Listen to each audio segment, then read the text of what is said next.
Speak sponsored by rxcardclub.com. Get a free prescription drug card and save up to 85% on prescription drugs.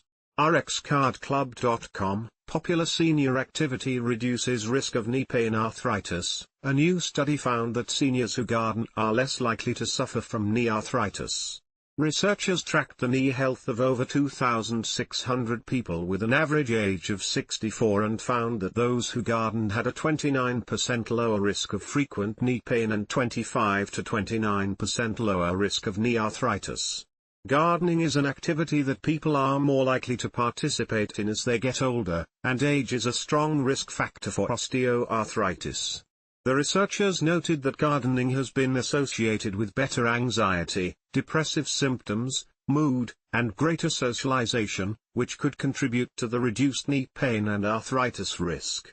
However, the study was observational and could not prove a direct cause and effect relationship between gardening and knee health. Further studies are needed to confirm these findings. rxcardclub.com. Get a free prescription drug card and save up to 80% on prescription drugs.